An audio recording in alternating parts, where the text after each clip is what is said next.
दिवंगत नेते माजी मुख्यमंत्री डॉक्टर वसंतदादा पाटील यांचे नातू विशालदादा पाटील यांनी संसद भवनामध्ये शेतकऱ्यांना कमी दरात कर्ज उपलब्ध होण्यासाठी बँकिंग विधेयकात दुरुस्ती करा अशी जोरदार मागणी खासदार विशालदादा पाटील यांनी केली। गेल्या अनेक वर्षांमध्ये सांगली जिल्ह्यासाठी तसेच शेतकऱ्यांच्या हितासाठी संसदेमध्ये प्रश्न उपस्थित करणारे खासदार म्हणून त्यांची चर्चा होतीये। पत्रकार राजेंद्र शिंदे, झी न्यूज मराठी। धन्यवाद अध्यक्ष महोदय, आपने मुझे बैंकिंग अमेंडमेंट लॉ 24 पे बोलने का मौका दिया।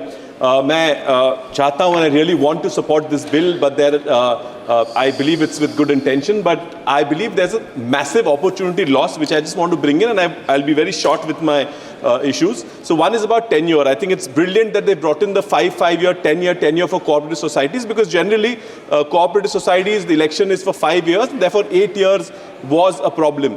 Though I think there's an opportunity loss because cooperative societies, especially UCBs, जो ग्रामीण और शहर में छोटे छोटे बैंक चलते हैं, उनका फेस बहुत इंपॉर्टेंट होता है। जो डायरेक्टर होते हैं उनका चेहरा देख के लोग वहाँ डिपॉजिट रखा करते हैं और विश्वास पे बैंक चलती है। अगर 10 साल तक आप इनको सीमित रखते हैं तो बहुत मुश्किल आएगी कि कल शायद ये जब संचालक, ये जो डायरेक्टर्स हैं, ये बैंक से नीचे उतरेंगे तो शायद विड्रॉल शुरू हो जाएगा डिपॉजिट्स का। That's something you should consider.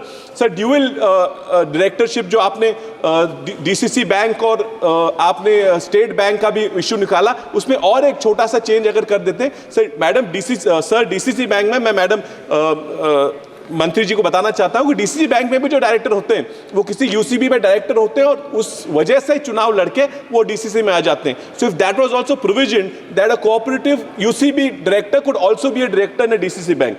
Sir, about the nominations I want to bring a very small issue. Sir, nomination sir एक एग्जिस्टिंग है कि कोई बुजुर्ग आदमी, ओल्ड मैन, उसका बेटा उसको संभालता नहीं है, पड़ोस का एक बेचारा लड़का उसको संभाल रहा था, तो उसके मरने के बाद नॉमिनेशन तो उसने पड़ोस के आदमी को दे दी, लेकिन उसके बाद उसको पैसा नहीं मिला क्योंकि लीगल इश्यूज आ जाते हैं। So if this act overrode the legal rights of the son and would allow the nomination to continue, would have been great. Sir, madam, sir, there's also major issue of cooperative banks where DCC banks के बहुत सारे पैसे, hundreds of crores are stuck in the denotification. They have not been replaced, and that is a case even that's going on Supreme Court. I really urge the government, this is a good opportunity for you to come off and do it. Sir, write-offs के बारे में almost 81% जो write-off किए गए loans हैं वो भी आज तक recovery ना हो पाए, तो something that they could do.